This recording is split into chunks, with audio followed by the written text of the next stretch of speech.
À la fin de sa vie, Bourvil a avoué à Jeanne une vérité qu'il avait cachée pendant plus de 30 ans. Une vérité si simple, si humaine, si profondément douloureuse qu'aucun rôle, aucune récompense, aucun sourire offert au public n'avait jamais pu l'effacer.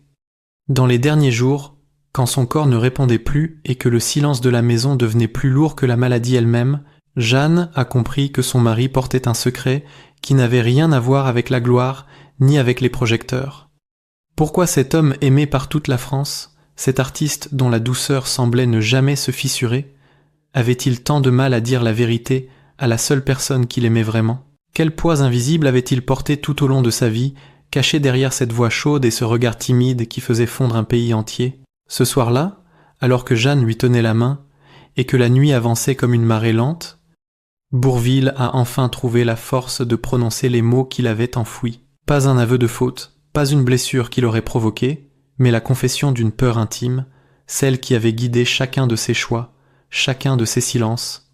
Et c'est dans cette dernière nuit que Jeanne a entendu la vérité que personne n'aurait pu imaginer. Avant que ce soir de vérité n'arrive, il fallait comprendre l'homme derrière le nom Bourvil. Pour la France, il était ce visage lumineux, capable de transformer la banalité en tendresse, l'ordinaire en poésie.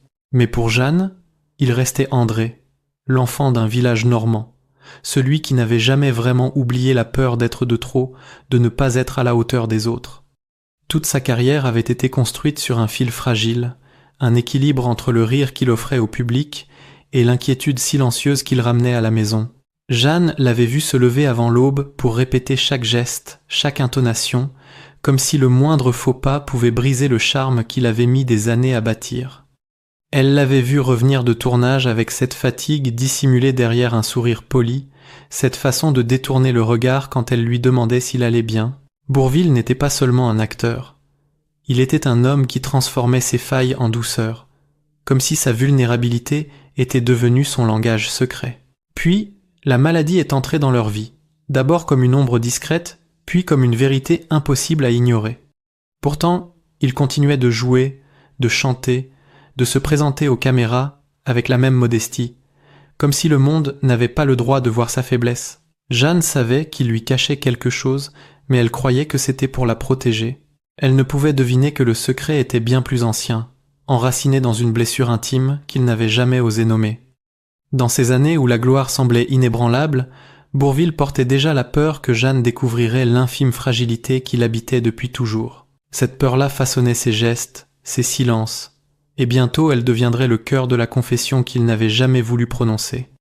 La lente chute de Bourvil n'a pas commencé avec la maladie visible, mais avec ces petits instants où son souffle semblait manquer alors qu'il riait encore pour ne pas inquiéter Jeanne.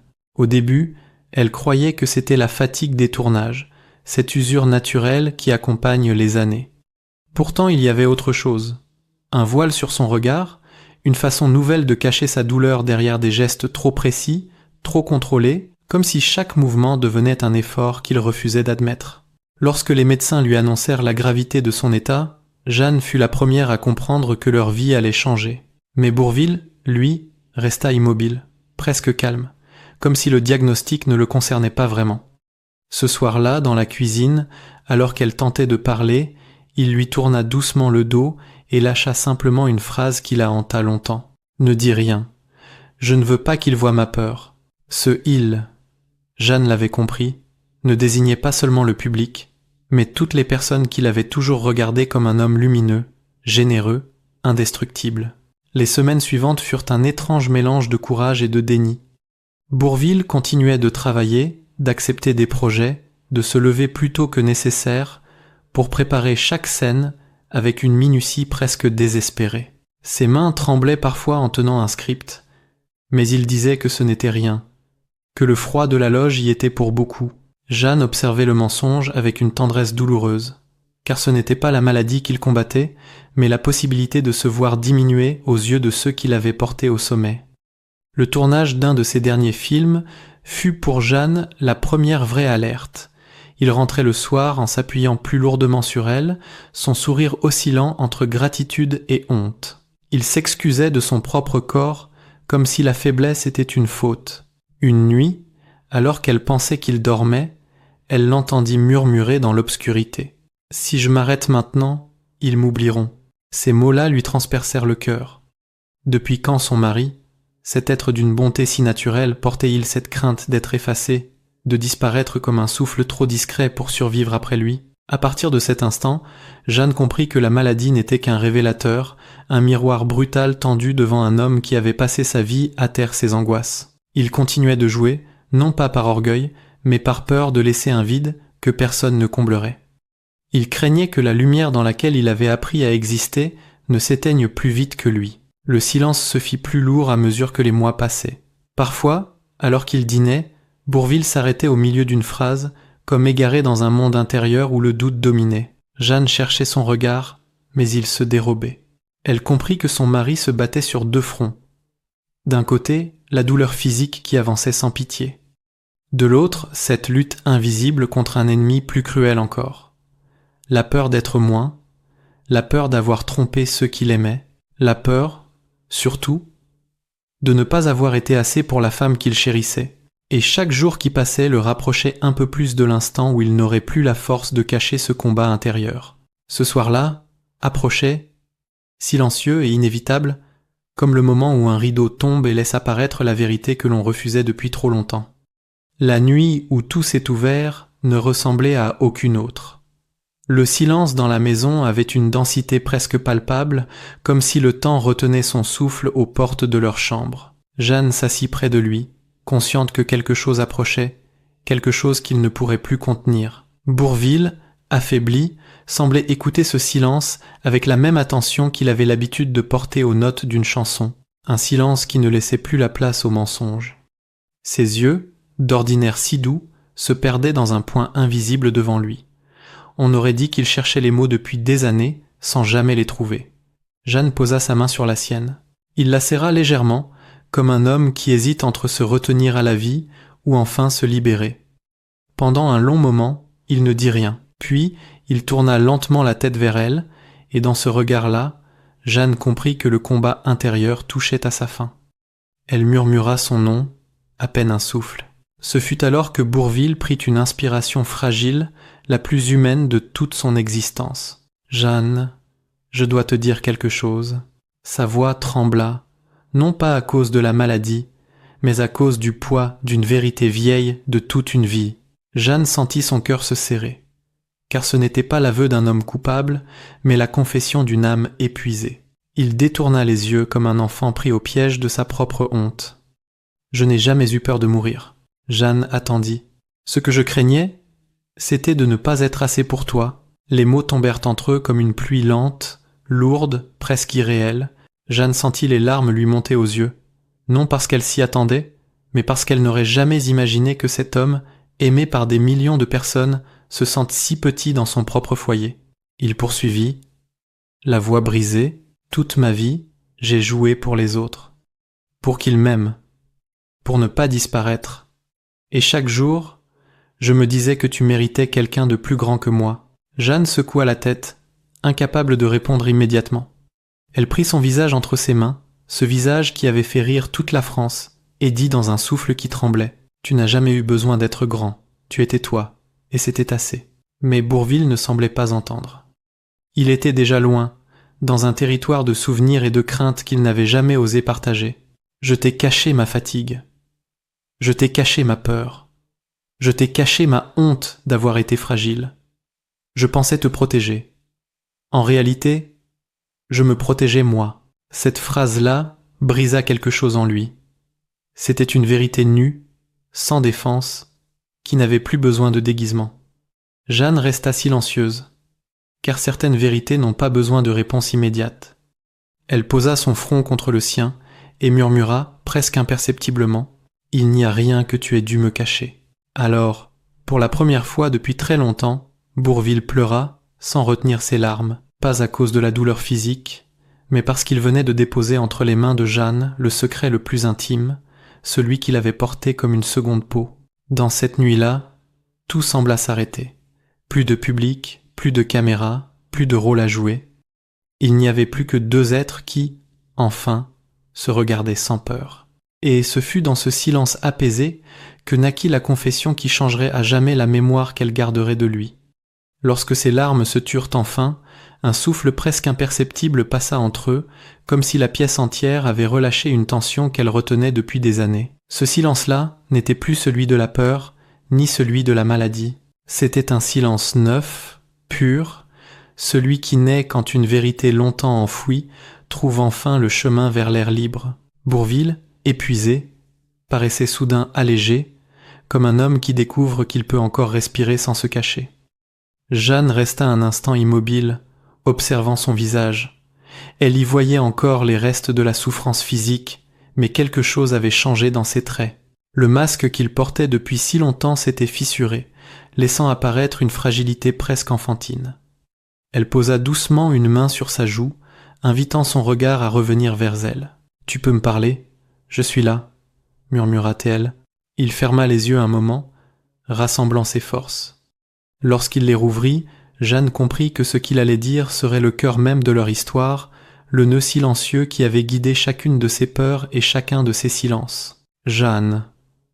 Tout ce que j'ai fait, chaque rôle, chaque chanson, chaque sourire, ce n'était pas seulement pour le public. C'était pour survivre à cette idée terrible que je n'étais rien. Elle eut un mouvement de surprise, presque imperceptible, mais il le vit. Alors il continua, lentement, comme s'il déroulait devant elle le fil de toute une vie. « Tu sais d'où je viens. Un petit garçon de Normandie, timide, maladroit, qui baissait les yeux lorsqu'on lui parlait. Je n'avais rien de grand, rien de noble. Les autres enfants semblaient faits pour le monde. Moi, je me sentais fait pour disparaître. Chaque fois qu'on riait autour de moi, je croyais que c'était de moi.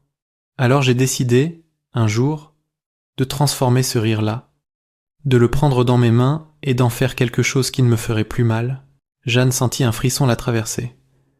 Elle n'avait jamais entendu cette enfant se raconter ainsi, avec ce mélange de honte et de douceur. « Quand j'ai commencé à jouer, reprit-il, ce n'était pas pour briller, c'était pour ne plus être invisible. Et puis le public est arrivé, en masse. Il riait, il pleurait, il m'aimait. Je ne comprenais pas pourquoi. Je me disais que si je m'arrêtais, si je respirais trop fort, il verrait l'imposteur que j'étais. » Le mot frappa Jeanne comme un coup. Imposteur. Comment cet homme que tout un pays adorait pouvait-il se considérer ainsi ? Elle voulut protester, mais il leva faiblement la main. « Laisse-moi finir. » Sa voix s'adoucit encore, presque fragile, et puis tu es arrivé. Toi, avec ton regard clair, sans jugement, sans attente. Tu m'as aimé alors que je ne savais pas encore comment exister. Et là, la peur est devenue plus grande. Jeanne se pencha vers lui, le cœur serré. « Pourquoi la peur, André ? Pourquoi avec moi ?» Il inspira profondément, comme s'il plongeait dans un souvenir qu'il avait longtemps évité. « Parce que tu étais la première personne qui croyait en moi sans que je doive jouer. Parce que tu voyais l'homme avant le personnage. Et je craignais tellement, tellement que l'homme te déçoive. » En de rebesant, ces derniers mots vibrèrent dans la pièce avec une intensité presque douloureuse. Jeanne sentit les larmes lui monter aux yeux, mais elle ne les laissa pas couler. Pas encore. « Tu te trompais, » dit-elle dans un souffle, mais il secoua doucement la tête. « Je me suis battue pour ne jamais te montrer mes failles. Quand la fatigue m'écrasait, je disais que ce n'était rien. Quand la peur me rongeait, je chantais plus fort. Je voulais que tu sois fière de moi. Pas de mes films, pas de mes succès. De moi. » Sa voix se brisa un instant, et il ferma les yeux pour ne pas s'y noyer. Alors j'ai travaillé jusqu'à l'épuisement. Pas pour la gloire. Pour te donner l'image d'un homme solide, d'un homme digne de toi. Quand la maladie est arrivée, j'ai cru que tout s'effondrerait, que tu verrais ce garçon fragile que j'ai toujours été. Alors j'ai caché. Je t'ai caché la douleur, les rendez-vous médicaux, les nuits où je n'arrivais plus à respirer. Je t'ai menti pour te protéger, croyais-je, mais je me rends compte aujourd'hui que je voulais surtout éviter ton regard déçu. Jeanne posa sa main sur sa poitrine, comme pour calmer un tremblement intérieur. « Jamais je n'aurais pu être déçu de toi. » Il esquissa un sourire triste. « Je le sais maintenant. Mais je l'ai compris trop tard. » Un long silence s'installa, un silence qui enveloppait leurs deux âmes, les reliant à travers toutes les années vécues et celles qui ne viendraient plus. Puis, d'une voix plus basse encore, presque un souffle, « Je t'ai demandé pardon en silence tant de fois, pour mes absences. » Pour mes mensonges de tendresse, pour cette obsession de ne jamais te montrer ma faiblesse. et ce soir, je veux te le dire enfin. » Il prit sa main dans la sienne, l'effort lui arrachant un frisson. « Pardonne-moi d'avoir eu peur. Pardonne-moi d'avoir cru que je ne te méritais pas. Pardonne-moi d'avoir pensé que tu avais besoin d'un homme plus grand que moi. » D'un N de vie. Cette fois, Jeanne ne put retenir ses larmes. Elles coulèrent lentement, silencieusement, comme si chaque goutte effaçait un morceau de la distance qui avait parfois séparé leurs deux vies. Elle se pencha vers lui, posa son front contre le sien. « Tu as été l'homme le plus grand que j'ai connu. Par ta bonté, par ta façon de regarder le monde, par la lumière que tu offrais aux autres alors que tu te croyais fait d'ombre. Ditre az.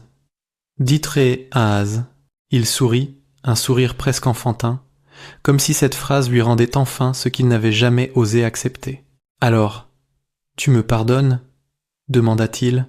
Jeanne serra sa main, et dans un souffle où se mêlaient amour, chagrin et gratitude, elle répondit « Je ne t'ai jamais reproché d'être fragile, je t'aurais reproché seulement de ne pas me le dire. » Un apaisement profond passa sur le visage de Bourvil, comme une mer intérieure qui s'apaise après une tempête trop longue. Il ferma les yeux, non pas pour s'éloigner, mais pour savourer enfin cette paix qu'il cherchait depuis toujours. Jeanne resta là, à contempler l'homme qu'elle avait aimé dans sa lumière comme dans son secret, consciente que cette confession, cette vérité déposée en elle, serait désormais la clé de tout ce qu'il avait été. Dans cette nuit-là, la dernière être, un homme avait cessé de jouer. Et dans la vérité la plus nue, la plus humaine, la plus fragile, il avait enfin trouvé le courage d'être aimé sans masque. Lorsque la nuit s'acheva, Jeanne comprit que quelque chose avait changé à jamais. Bourvil n'était plus seulement l'homme que la France avait aimé, celui dont le sourire avait suffi à adoucir tant de vies, il était redevenu André, celui qui avait grandi dans l'ombre, qui avait appris à survivre en faisant rire les autres, qui avait craint que son cœur trop fragile ne soit pas assez solide pour porter l'amour d'une femme, et pourtant, dans cette fragilité-là, il avait été plus grand que tous. Les jours suivants furent plus silencieux. Jeanne marchait dans la maison avec une douceur nouvelle, comme si chaque objet portait encore la chaleur de ses mots. Elle ne voyait plus la fatigue qu'il avait cachée, mais le courage qu'il avait mis à aimer sans se croire digne. La confession de cette nuit devint pour elle un trésor discret, un secret qu'elle garderait non par devoir, mais par fidélité à ce qu'ils avaient construit. Ce n'était pas la maladie qui l'avait brisé. Ce n'était pas la douleur ni la peur de la faim. Ce qui pesait en lui depuis toujours, c'était l'idée de ne pas être assez pour ceux qu'il aimait. Pourtant c'était précisément cette inquiétude, cette délicatesse douloureuse qui faisait de lui un homme rare. Et lorsque Jeanne repensa à ces derniers mots, elle comprit que l'amour véritable n'est jamais dans la perfection affichée, mais dans la vérité offerte. Car la vérité la plus douloureuse est souvent celle que l'on garde pour protéger ceux que l'on aime.